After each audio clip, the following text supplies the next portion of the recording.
This week, we're talking about Mamoru Hosoda's The Boy and the Beast on the Anime Movie Podcast with Kat and Joe. It's the Anime Movie Podcast with your hosts, Kat and Joe.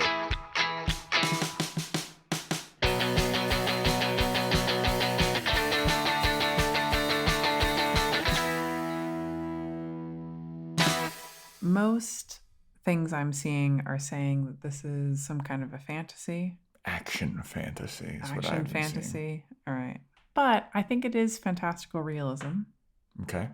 Because the fact that we're in sort of a real world and then we get sucked into a fantasy world that's happening kind of simultaneously in present day. There's a lot of this that reminds me of Harry Potter. Because it's very much like, oh, there's this Muggle world happening. And then there's also this beast world that's occurring simultaneously, and and the Muggles don't know about it. But the Muggles could somehow trip into this magical alleyway and manage to make their way into Beast World. Yeah, that was my first thought when Ren/Kyuta, the main character, he kind of, for a brief synopsis of the movie, it's about a runaway kid named Ren whose mom died and his dad has been divorced from the mom, and he decides to run away from home because he doesn't want to be with his legal guardians at that point. And not only is his mom divorced from the dad, but he doesn't know where his dad is. Yeah. So his mom has died. And as far as he knows, he doesn't really have a dad anymore because he's kind of out of his life. So he's kind of orphaned. Yeah, at 9 years old. And so he runs away from home, starts living on the streets, and then mistakenly somehow happens upon this magical beast man who sees him, and this magical beast man is looking for an apprentice, chooses Ren, and Ren kind of stumbles into the beast world, and then fucking hijinks. I mean, the beast kind of falls upon him first. Yeah. While he's in an alleyway discovering the cute tax of the film. Yeah. And he's like, oh, hey, are you a cute tax? Chico? Chico? It's like, yes, I am not a tiny mouse. I am also not a thing that you'd find in the human world. I'm also literally never explained. And I am also served zero purpose in this movie other than to be cute. But I am adorable. So you're going to wear me on your shoulder or like in just your hair. Yeah, anywhere. Yeah, I completely forgot about him sometimes. And then like he'd show up on Kyuta/Ren's hair, and I'd be like, this is like an error in the... Oh, wait, no, it's Chico. Like, have you been there the whole time? They fucked something up. Oh, nope, that's supposed to be there. Okay, never mind.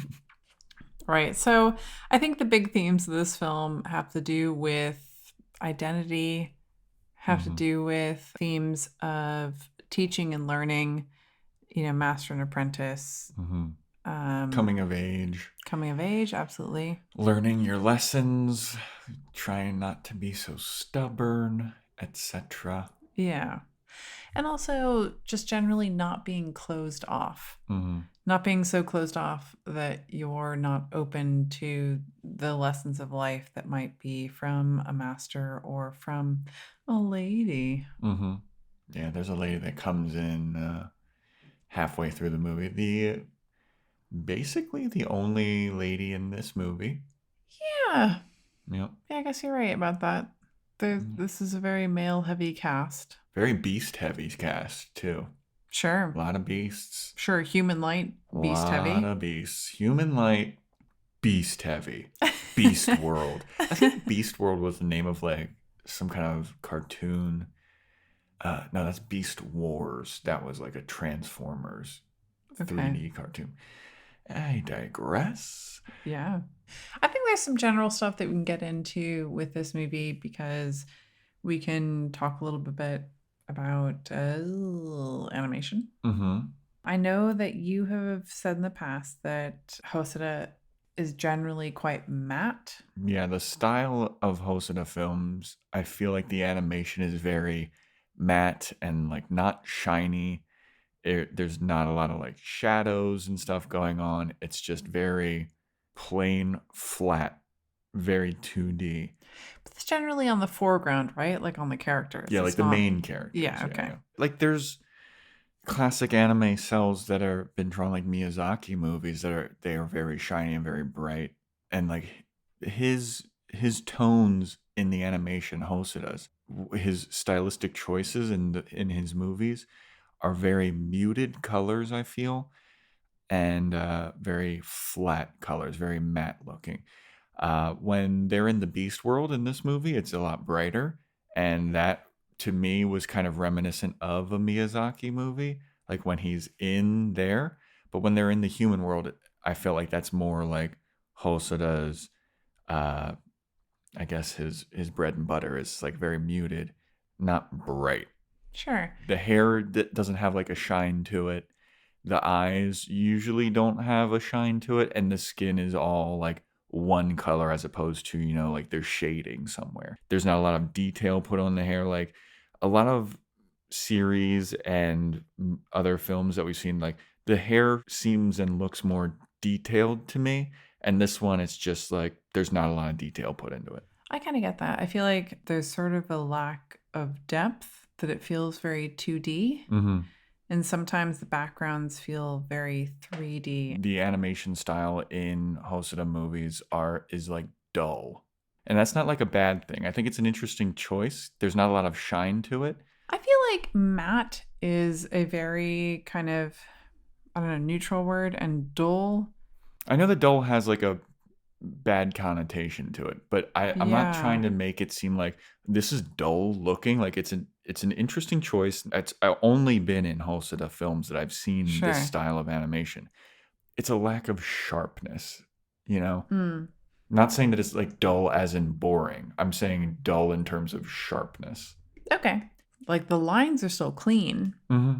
but you don't have that level of detail that you'd have maybe in some other films. Yeah. And so in comparison, that could create kind of a dullness because it's more simplified. Yeah, Like some it's of definitely simpler. that frequently makes it contrast far more to the CGI background sometimes, Mm-hmm. that especially Hosoda films seem to incorporate. And this film in particular incorporates a lot of it. Yeah. And the fact that you have those very matte sort of foreground images and characters, it's striking against some of those backgrounds that are a bit more detailed and CGI. It moves very differently. It looks really different. It doesn't totally work for me. Yeah. There's a lot of scenes where I'd see that and it would kind of pull me out, where I'd be like, I'm in the story, and then I'd see that and be like, oh no, I'm just watching pictures, you know? Yeah, same. There's some like scenes where the main characters are in front of a large crowd, and the crowd in the back is all this like weird CGI. It just doesn't look right when you contrast it or compare it to the main characters, because the main Yeah. characters have this very distinct style of animation, and then everything else in the background is like moving. It's not moving the same. It doesn't look the same, and it's because it's not. So Yeah. it's kind of a clash of styles, I feel like. Totally. There's a scene really early on in the movie, and this isn't a spoiler at all, but Ren is sitting down next to a bunch of bikes in a bike stand. And the bikes are CGI, but they're not moving. There's no reason for them to be CGI, but they are. And it just looks weird with Ren, who is this 2D matte, flat, not shiny character next to these shiny, weird CGI things. And they might not even be CGI necessarily, but it's just the fact that they are so detailed and have such depth Yeah. in not just in hue, but also in shininess. And I remember you saying while we were watching it, you're just like, what the fuck? Yeah. I said, CGI, why? Or something like that. Oh, yeah, because The I was bikes are like, oh, at least you CGI. rhymed it. Why? Would you be surprised to know that this won the Best Animated Film Award at the Japanese Academy Awards? Not terribly, because I've heard about some films that have won at that exact same award ceremony, and I've been more shocked. Mm-hmm. Yeah. That's all I have to say about that. Yeah, I feel again when I read the awards that some of these movies win, it causes me to question like, well, how many other movies were out that year, and how prestigious are these awards? Like, I mean, there was a movie that I acted in that won a bunch of like short film awards, and it'd be just like 30 people there.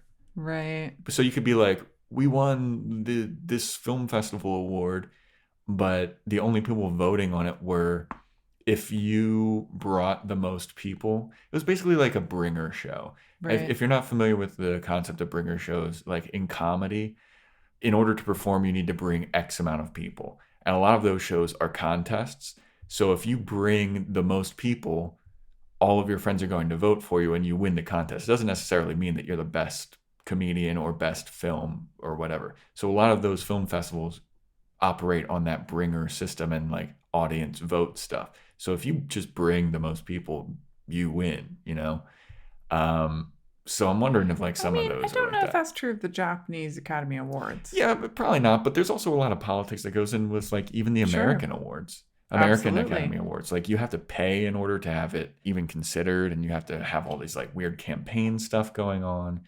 And there's a bunch of other behind the scenes stuff going on. So I get that. yeah. But this one. That's true. Being somebody who's in an editors guild and gets sent movies for consideration, Mm-hmm. not a lot of them are good. Oh, yeah. Dude, I hate usually like the movies that win Best Picture, I find them horrendously depressing and boring as fuck. And just like, they're trying to be so fucking artsy. It's like, dude, enough. You know?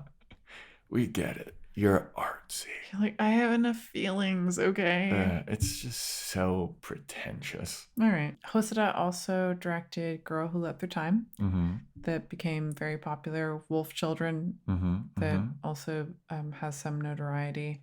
There are two. Summer Wars, which we haven't watched yet. Yeah. Mirai. Yeah, and also Mirai, which is incredibly recent. So those are his big films. Actually, pretty prolific. Yeah, I mean, he's got a solid filmography, it seems like. Like he seems like a very well-respected anime director. And he wrote this one as well. I don't know if he wrote all of his, but yeah, this movie also knocked off Avengers: Age of Ultron in the box office. In Japan, yeah. Okay, I was gonna say like not in America, not America, right? definitely Yeah. not in America. Okay. No. In Japan. Yeah. Okay. After I think it was Age of Ultron was out for maybe 2 weeks at the time, so it's not like it did better than Age of Ultron opening weekend. Right. Yeah. But this was the one that knocked it out of first place, so that's a I'd pretty say big that deal. Age of Ultron is more depressing than this film. Age of Ultron is just not the best Marvel movie. Sure. Yeah. How amped are you about The Boy and the Beast? God, medium. I'd love to be more enthusiastic, but I'm a medium amp on this. Yeah, me too. I just don't know really how to feel about it. I feel like the story is kind of, it's all over the place. I feel like the pacing is very weird. And at certain times, I think it's going to be a different movie than it turns out to be. Okay, let's get into some details. The spoilers! They wouldn't spoil this, right? Oh, They God, can't spoil this, spoilers, right? don't. No spoiler talk, anime movie podcast, spoiler talk. All right, we're back. So let's talk about some spoilers for The Boy and the Beast. Spoilery stuff. Let me ask you this. I don't really know where to start with this. Yeah, I could tell. Yeah. So, what bothered you the most? I think it was just the pacing of it. Okay. Like, and the bad guy, the conflict, it's weird. Like halfway through the movie when Ren / Kyuta starts to go back and forth between the human world and the beast world, I was like, what is this supposed to be? Because I thought it was like a training, like we're going to help this bear guy become a god or whatever. Right. And then I thought it was a coming of age story for him and like a brotherly love story for him and Ren. And then it just turned into just a Ren coming of age story. And then the Beast guy kind of was not as in it as much. I do think that he had his own character arc. Who? Ren? As a beast. Oh, okay. What was his name? It was Kumatetsu. All right. I do think that Kumatetsu had his own kind of arc because they imply that he is sort of a lazy bachelor who doesn't like kind of care about anyone but himself. Mm-hmm.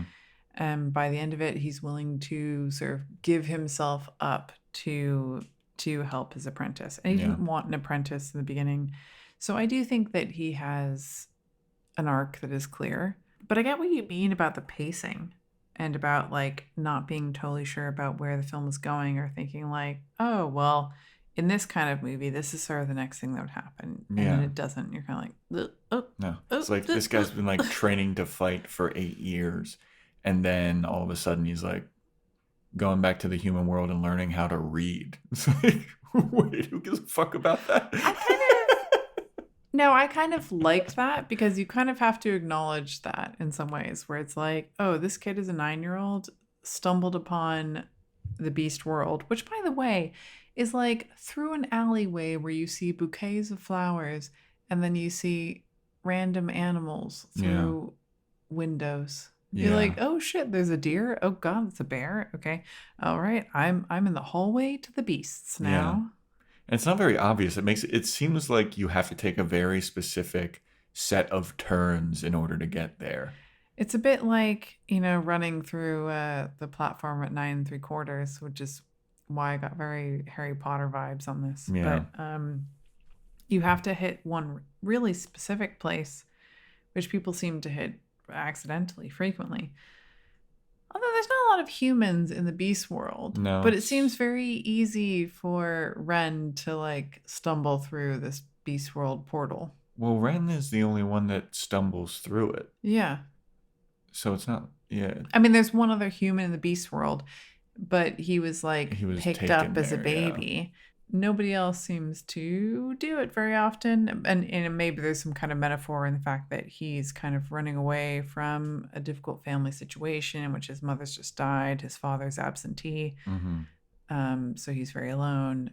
Maybe, I mean, and also like the other human that was taken to that world was also an orphan. Yeah. So maybe there's some kind of maybe get an orphan ticket into the beast world. I think that was also one of the biggest problems that I had with the movie is that no one recognized Ichiro Hiko as a human in the beast world. I mean, that was dumb because he was clear, like very early on. I was like, I mean, he's clearly a human. Yeah, he just had like a animal hat on, and not even like a good animal hat, like not one convincing. one of those like really dweeby animal hats that people wear sometimes, where there's like, it kind of goes down on each side and you can put your hands in like their pockets. Yeah. Like a beanie, but with animal features. And then like, yeah. As soon as I saw him, I was like, oh, that's another human. And I was like, well, why is he accepted? Because as soon as Ren gets into the beast world, they're like, get out of here, you filthy human. You just bring nothing but destruction and darkness into our world. And I was like, well, that guy's a human for sure. Yeah, pans to that guy. And you're like, how is he getting away with this? Yeah. Just gotta have a stupid hat. He's gotta have a hat. These beasts are dumb as fuck, dude. Honestly. Yeah. Or I guess like because of the fact that, his dad, he's got a brother who's clearly not his like biological brother. Yeah, for sure. But his dad and the master that Ren has, they're the sort of two that are vying for the place as the sort of lord of. I think his name is Iozin, and Iozin versus Kumatetsu. Yeah. Who are vying for lord of this place. Like there's this whole adventure sort of section where they go and they look at the lords of the other places and have a chat with them. Yeah, but I don't know where those other places. Yeah, like that becomes the topic at hand, is what is strength Mm-hmm. to you. There's no sort of geographical reference for any of this. You're not sort of shown a map, and you don't see their little like red dotted line of where they're going. Yeah, you just see them kind of like traversing through different terrains to get to these places, and then after like 3 seconds, they're there, and it's like this weird foreign land, and one guy's like got telekinetic powers. You just have a montage of wisdom Yeah, of and these different masters. it's not even like that wise, you know. I was like, I don't know. The telekinetic guy was like, I just need a massage. My back hurts. And then the one guy like turned into a rock.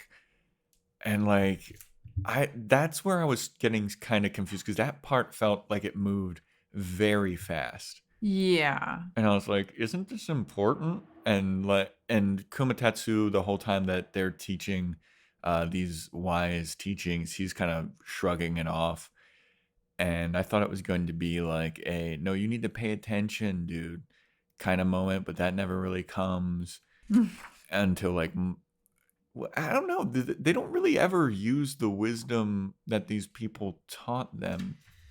Right. So what I wrote down during this point was that the Lord presents the beast and his apprentice with a letter for the lords of each land. And we don't know where those lands are, not described, whatever.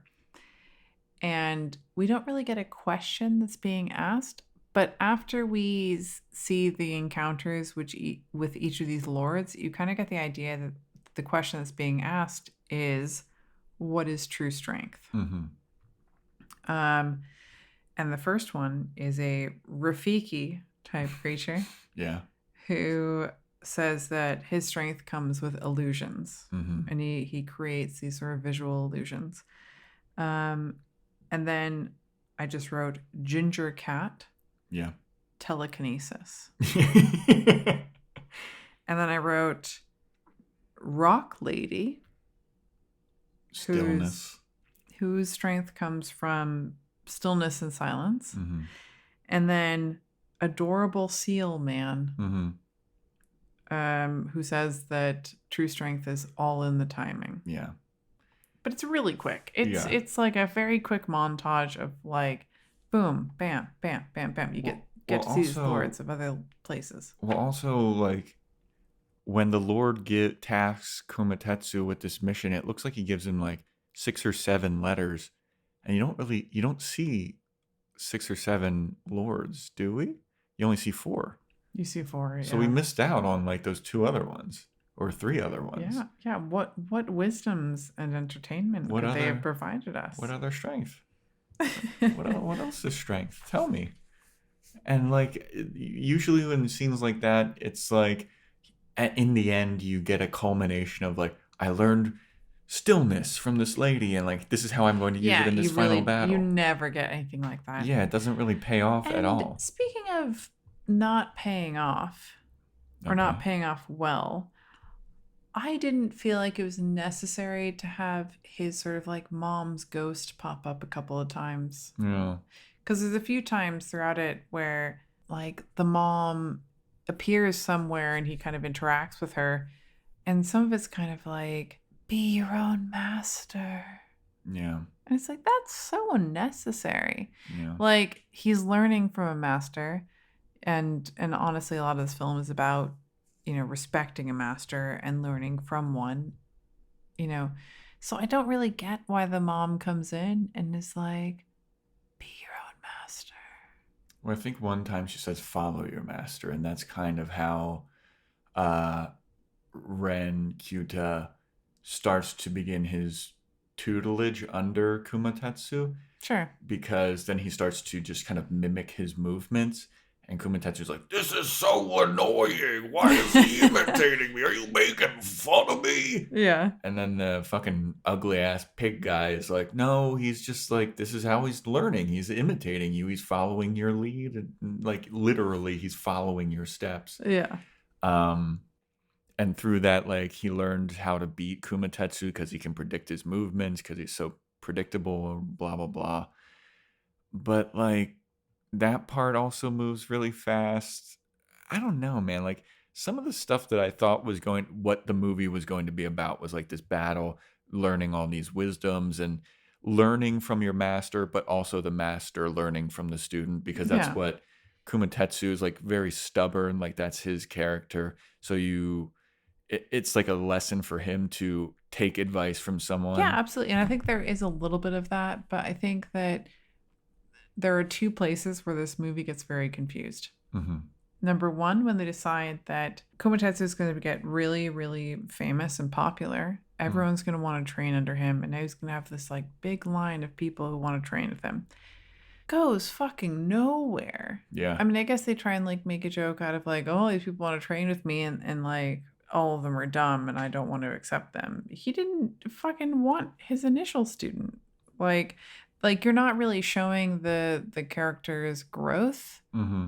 You're not advancing the story in any way. You're not adding to the story in any way. So that I thought was problematic. I thought, like, just focus on the relationship, keep it going, make it a surprise when he's so great at the end. Well, you could also say that that is focusing on the relationship because he doesn't want another apprentice aside from Kyuta, because he's like, this apprentice like pushed me to my limits and none of these other people could. There's But so many ways to show that though. Like, why did they all show up now? Has he really like proven that there's some notoriety for people to come far and wide to like seek? I think it's because Kyuta beat the shit out of that one other kid, and then people were like, "Whoa, this But Kyuta that was like kid." a random street fight. That wasn't like 600 people should show up and want to train with his master. Well, I think there was a montage too of Kyuta being popular. Like, it wasn't necessarily had to do with Kumatetsu. It had to do with Kyuta being more accepted, and Mm. through that acceptance, they were like, "Wow, Kumatetsu must be doing a good job because Kyuta is so cool and And I awesome." guess the idea is like word of mouth traveled and then 600 people show up, but I Yeah, still think it's really pointless. it does go nowhere. Yeah. Uh, except for, like, I guess at the end they had another joke too where he has all of his apprentices with him, and he's like, "Oh, your apprentices wouldn't stand a chance against Yozen's." It's like, who cares? Like, what's the purpose of all of these apprentices? Like, who? And did we ever see Yozen's apprentices? Like besides like his two Yeah, kids? I guess his sons count as the apprentices, but they separate that too, because at the beginning of the film, the big gripe against Kumatetsu is that he has no sons and he has no apprentice. And why Yozen is so accepted is because he has sons and apprentices.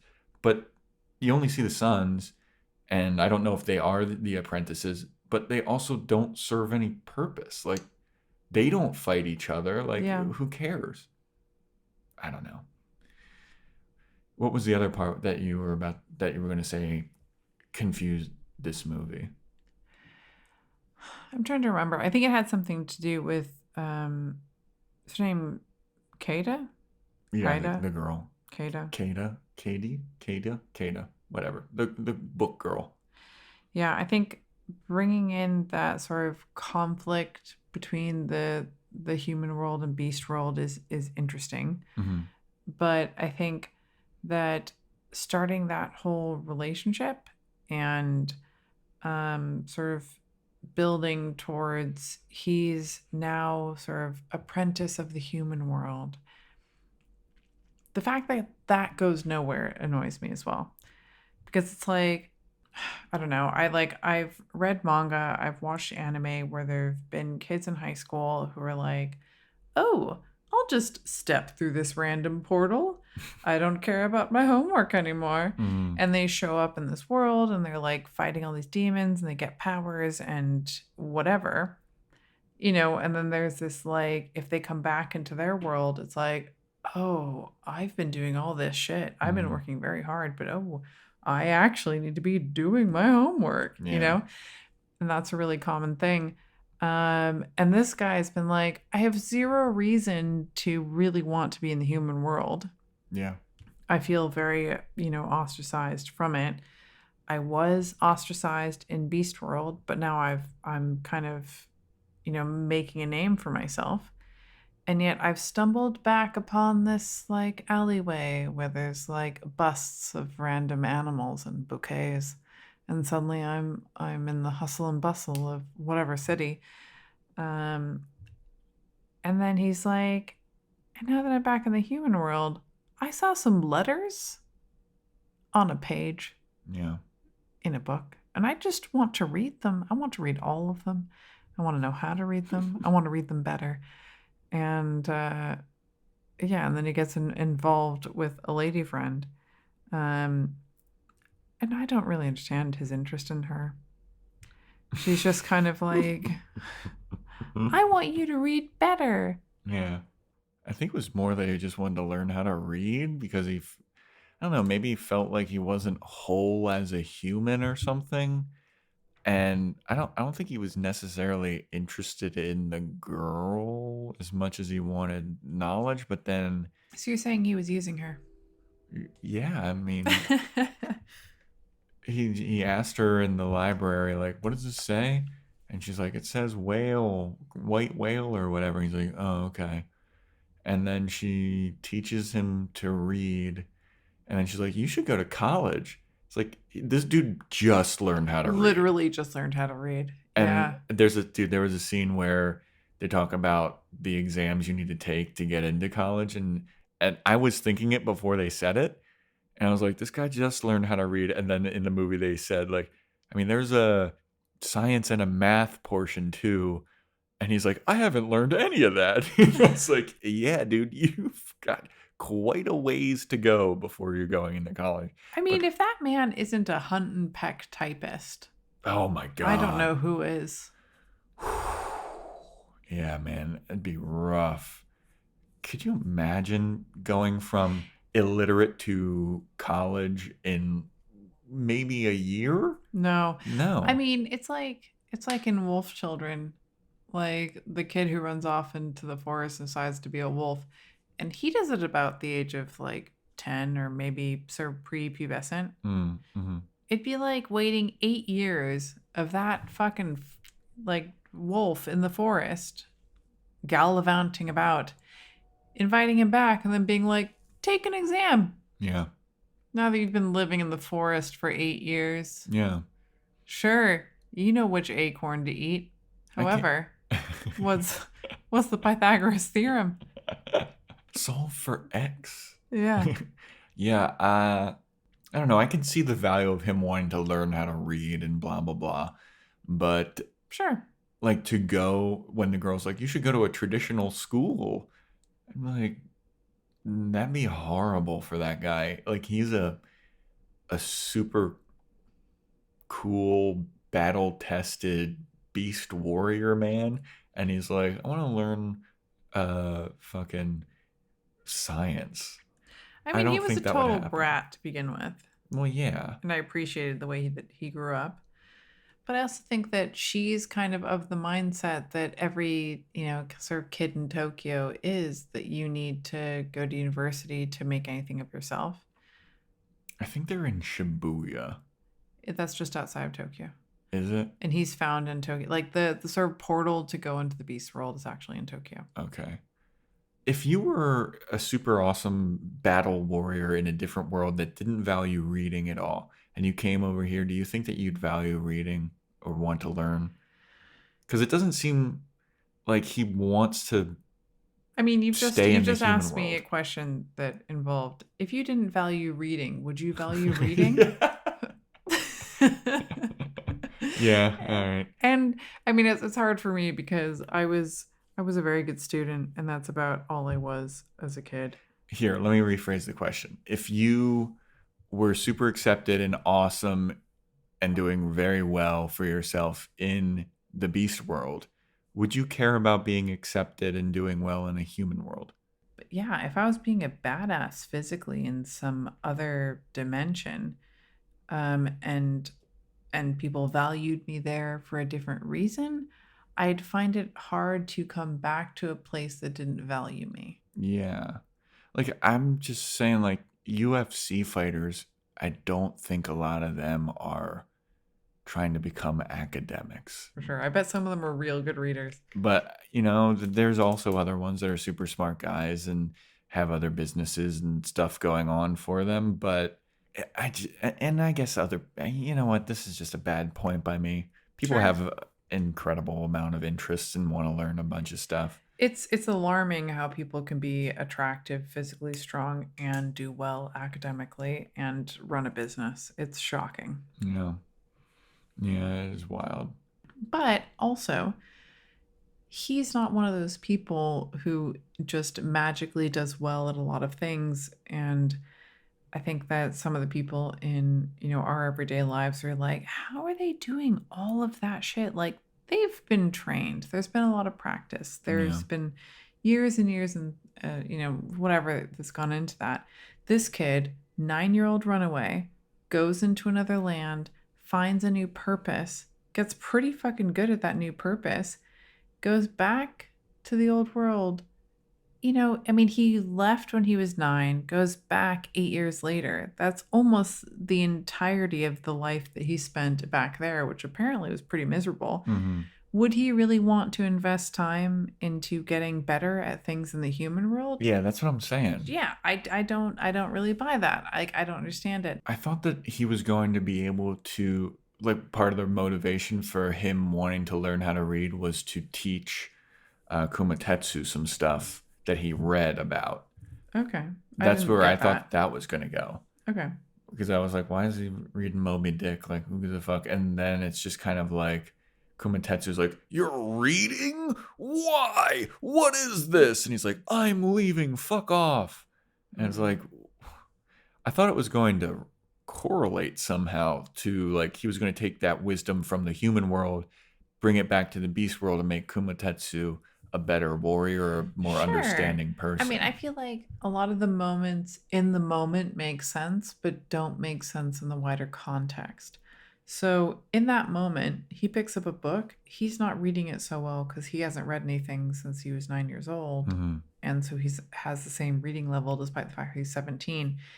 And then when he tries to read something, there could be some frustration, especially because he might not have read anything in that amount of time.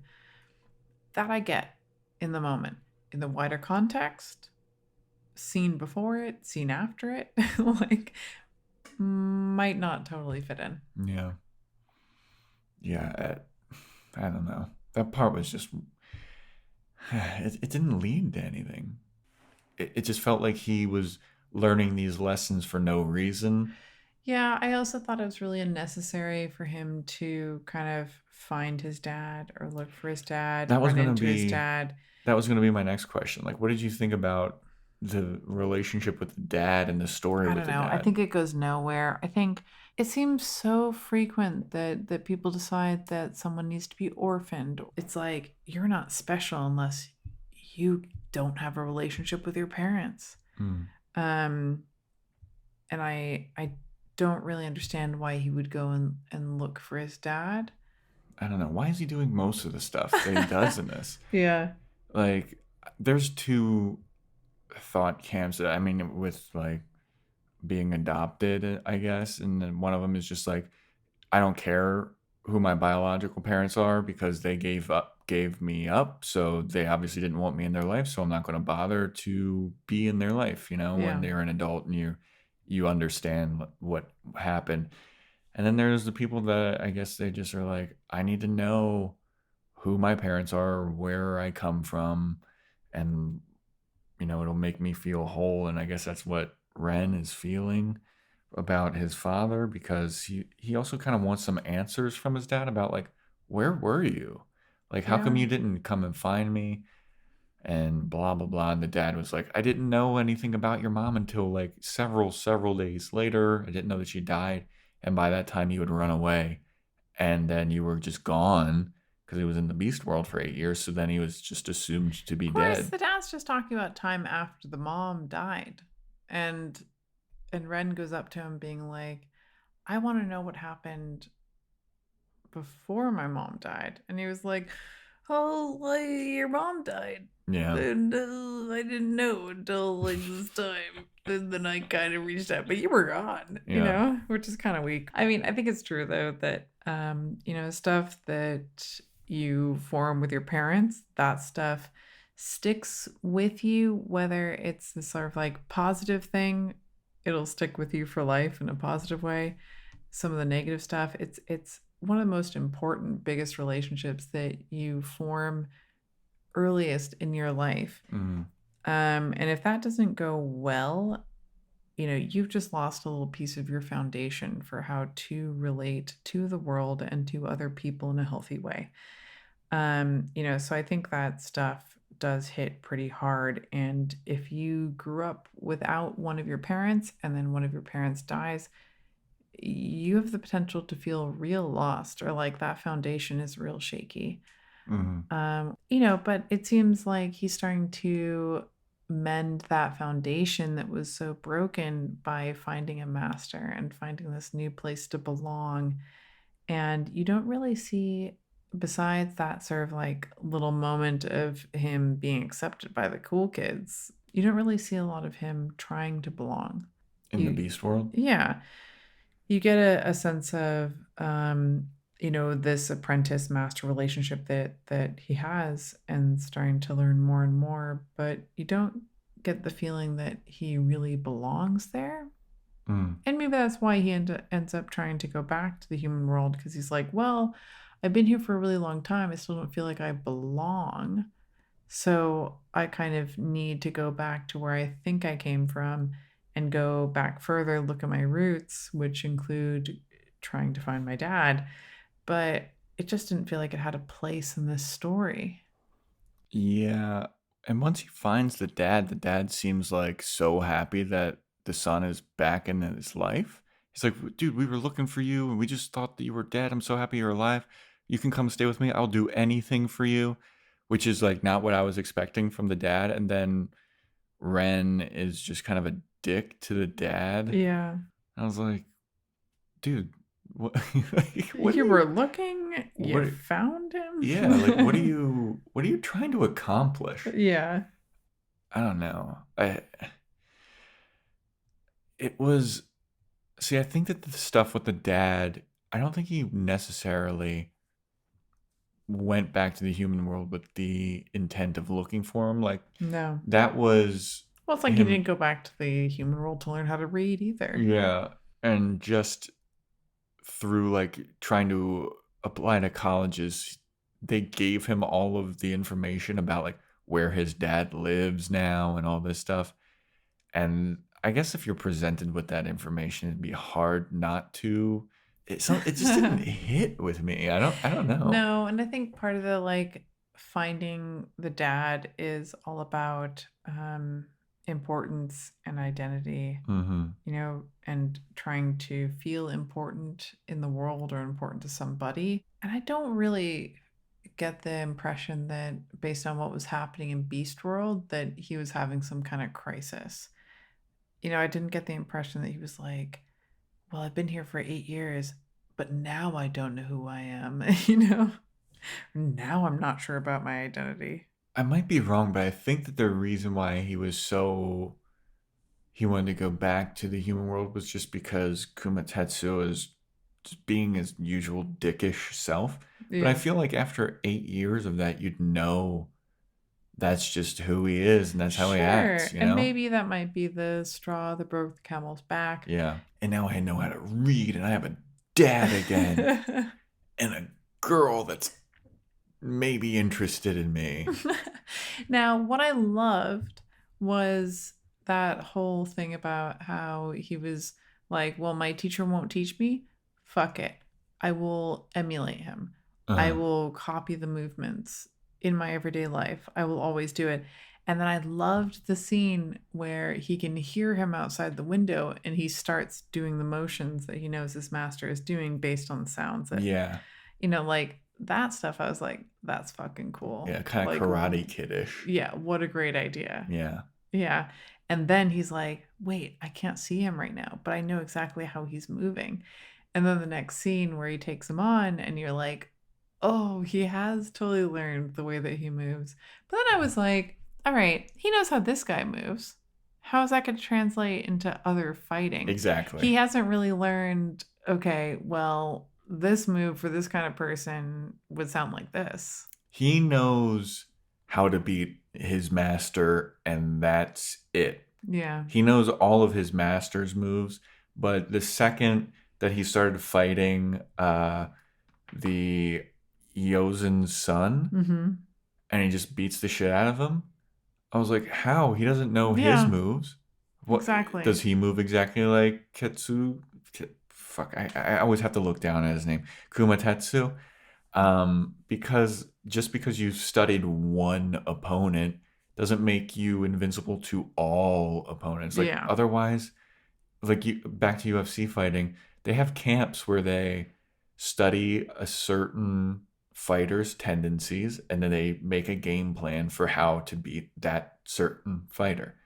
You can't apply that to all fighters. Yeah. And it just didn't make sense that he was all of a sudden this like great warrior because he knew how to beat his master. Like that doesn't mean shit. Yeah, I totally agree. And then the other big kind of problematic thing for me is, all right, end battle happening. Suddenly people have magical powers, which I don't feel like they kind of had in Beast World. We never talked about magic or casting spells. Wait, who are you talking about? Who had magical powers? God, what's his name? The evil Ren guy? The other human? Yes, the other human. Ichiro Hiko? Yes. Who's suddenly conjuring like this whale imagery and Yeah. causing all this like massive damage. I guess you could say like, oh, it's the darkness in his soul, which we've like heard pounded into us throughout this movie, is that like humans have a darkness in their soul. And for some reason that's unexplained, beasts do not. Yeah, right? They're these pure of heart. Fuck you, beasts. Despite the fact that they seem to battle each other and do all this other shit. Yeah, and Kumatetsu is like a drunk slob. Like that Right? guy's got some demons, okay? Honestly. I love that we're like, That man's got some darkness in his soul. Yeah. Where's his fucking heart void? yeah, man. When Ichiro Hiko initially stabs Kumatetsu with the sword, Oh, I was so sad. yeah, that was very sad. But they explain that away as like he learned telekinesis, like I guess from that, what do you call him, the ginger cat dude. But then when he starts to become a whale and But destroying human they didn't cities, explain that he went to see the ginger cat. maybe it was off camera. Who knows? I mean, it made for a more interesting finale, I guess. Yeah. But yeah, between his stupid hat and his sudden powers, I was like, what are you doing? Well, there were just like all these. It seemed like they were trying to cram in a bunch of lessons into one movie. Like, because the lesson there is that the girl says is like, we all have darkness within us, but we learn how to like deal with it and mitigate it. And I was like, that's what the lesson of this movie is? I thought it was like learn from everybody around you. And like, I mean, I guess that could be a lesson that Yeah, you could learn. I guess I could see what you were saying about this film kind of lacking direction, where it's like, is this film about the darkness or is this film about learning? Yeah, or is it like about friendship? Is it about It's love? like Is it it's about like if you father watched figures? it's like if you watched Kung Fu Panda and then they made this whole thing where they're like, oh, and also there's the darkness of the soul you have to like watch out for. Like, what? Yeah. No, this film's about like training and then like defeating something and Yeah. then Yeah. like I'm all about talking about the darkness of the human soul. Let's do it any day. Call me, email us, theanimemoviepodcast@gmail.com. But also, like, there's a time and a place. Yeah. And I didn't see it in these points in this film. I thought that the direction, should have stayed on course. Yeah. But like, there's so many things about this film that are great. Like name one. Jesus. I enjoyed watching this film. Why? What? Name Name some of the stuff that you I enjoyed, because mean, we've gone on like a shit on this movie storm. If we feel like positively about it, I feel like we need to reverse course at because we've really gone in on it. What did you like about it? um, it reminds me of Tarantino films for me, where it's like, I think Tarantino is an excellent director for scenes. Uh-huh. I think he has some of the most incredible scenes I've ever seen in filmmaking. I don't like his movies, but I like his scenes. So I think that there's plenty of scenes in this where I was like, I liked this whole scene.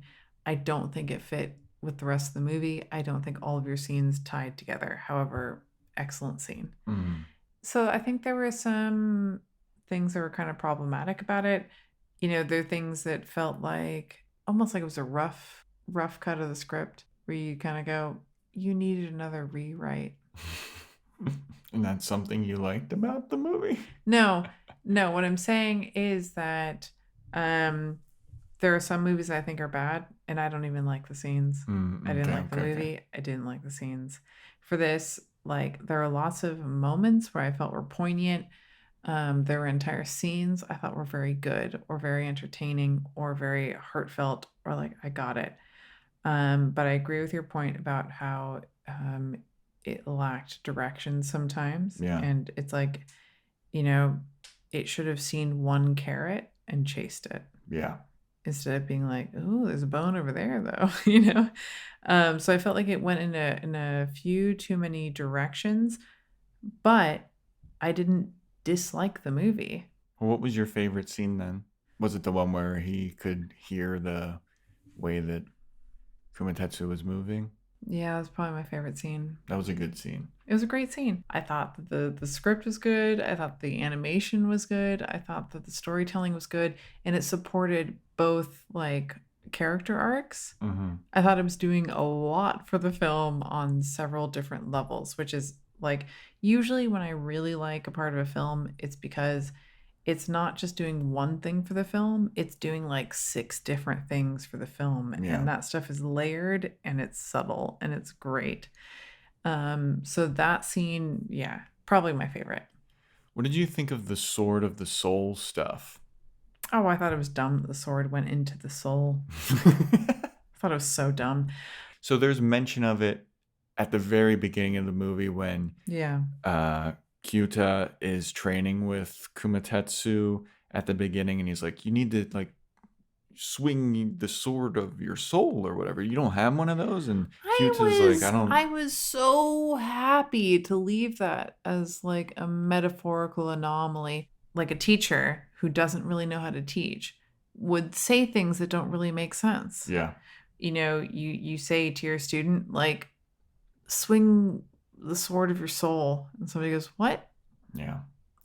And I was happy to leave it as that kind of moment. And later, he learns how to, swing a sword. And, whether he did it with his soul or not is a mystery to us. And I'm happy for that to be a fucking mystery.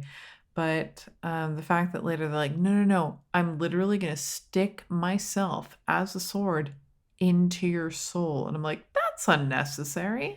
Yeah, and it wasn't brought up at all from the beginning until the end. So it wasn't like this driving thing of like, no, you can't because you still haven't learned how to swing the sword with your soul, swing the sword of your soul. Right. No, never came up. It was the beginning and then the end. And it was just like, I'm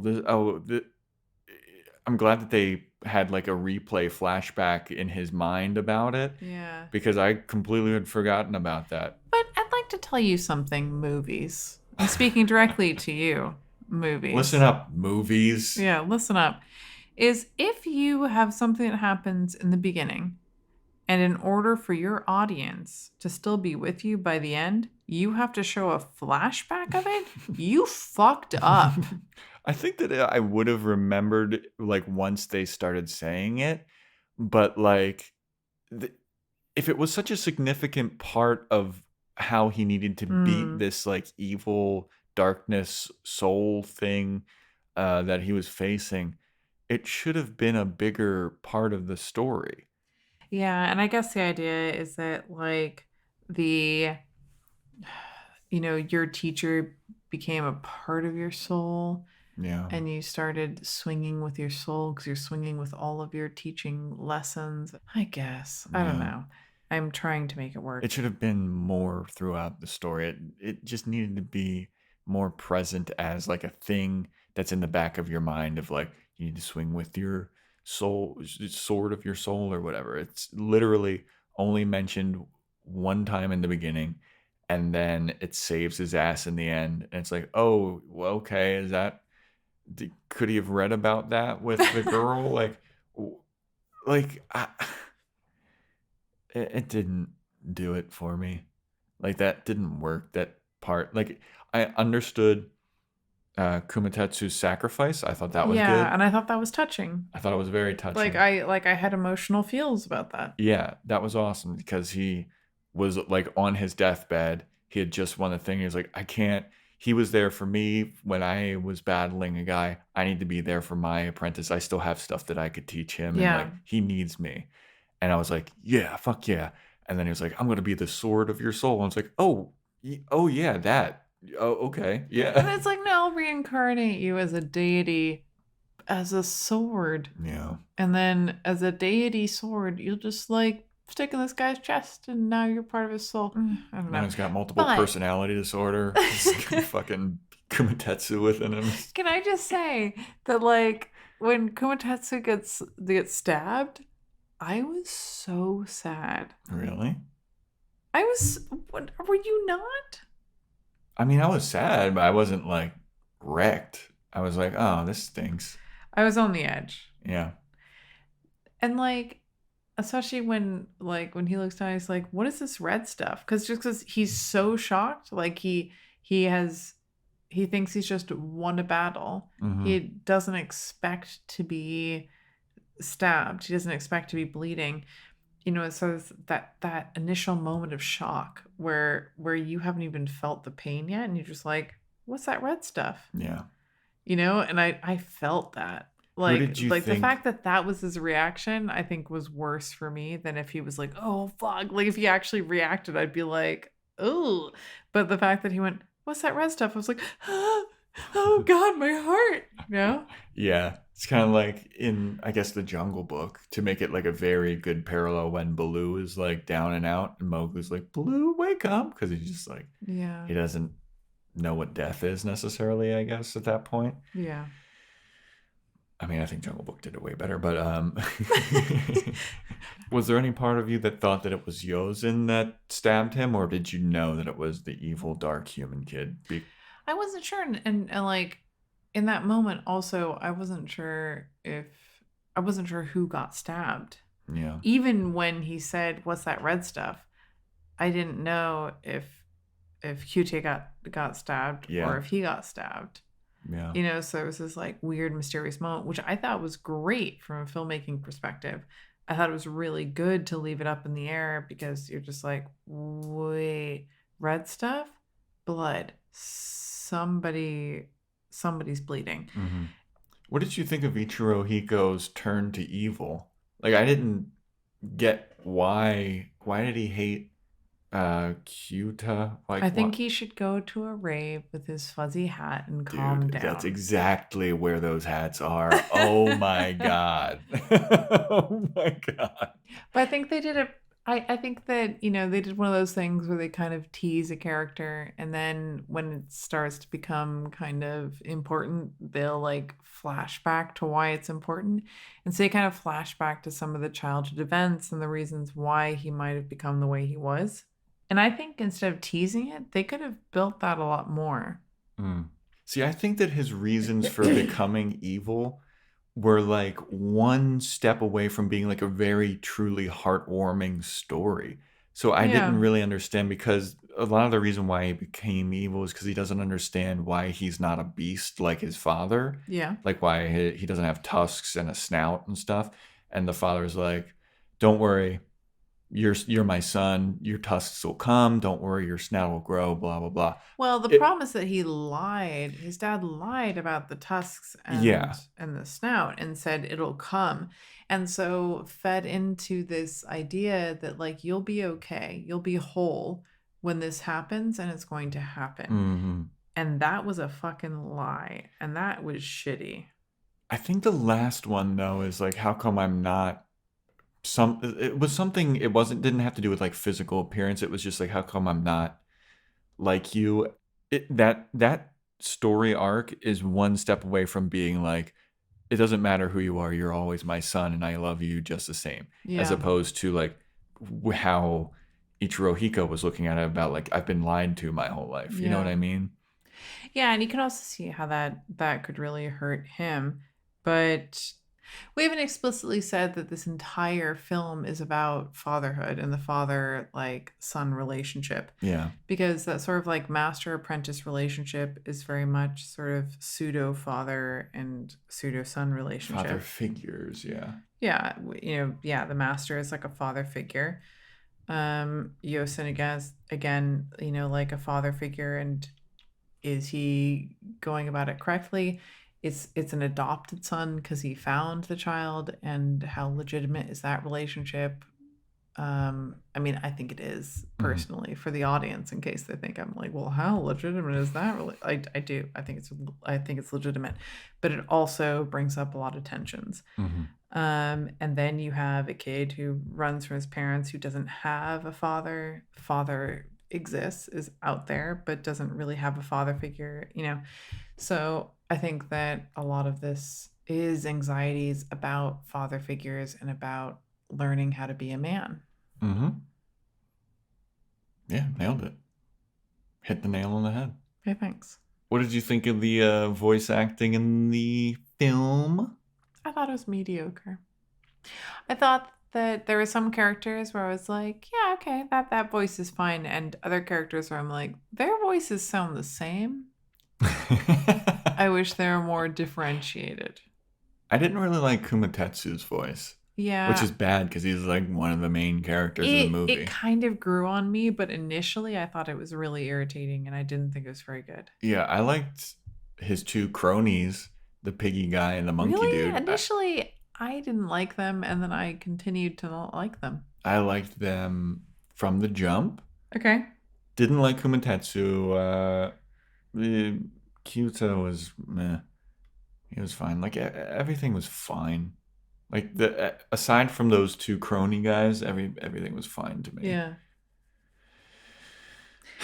I don't know. Soundtrack, I felt like was a kind of a non-factor. Non-factor. Yeah. I agree. I feel very neutral about the soundtrack. Yeah, usually I'm the like soundtrack guy that and I didn't take one note about the soundtrack, and I was just like, oh, this must not have stood out at all. Is it time? Is it time to crank these amps? You're going first this time. What's your amp number? 7.5. 7.5 for Boy and the Beast from Cat. I started at a 4.5. Oh my god. And the more that we talked about it, it got lower and lower and lower. So I'm at 3.5 out of 11. Are you serious? That is lower than you gave to some other films that are fucking terrible. Yeah, this didn't really speak to me. And like, as you know, and as I've made it known on this podcast, I'm a big plot guy. Yeah. And when a lot of the plot stuff doesn't add up or I don't buy it. That's very true. Yeah. I can't enjoy it. It doesn't. Okay. And the story was just a mishmash of, like you said, it had some good scenes. God, I feel it had so much potential as well. Yeah, it had some good scenes, but everything all together just didn't fit, and the pacing was really, really off. And yeah, I can see some of the stuff doesn't pay off, I feel. So 3.5 for me. I hear you. I see you. Thank you. Namaste. I'd be the worst yoga instructor. Whatever. Stretch. All right, that's been the Anime Movie Podcast. Thank you for listening. Oh, also, if you guys have any suggestions for movies that you think that we should watch, if we haven't covered any, if you have any favorites that you're like, hey, I'd love to hear you guys talk about this movie. Yeah, let us know. Yeah, email in the anime movie podcast at Gmail, or go to our Instagram. You can slide in those DMs, the anime movie podcast on Instagram. So yeah, thanks for listening, guys. And hit us up. Later. Bye. Thanks for listening to the Anime Movie Podcast. You can follow us on Instagram at the Anime Movie Podcast, and you can reach out via email at the Anime Movie Podcast at gmail.com. Please subscribe, rate, and review, and tell a friend. Thanks. Have a good one. Bye.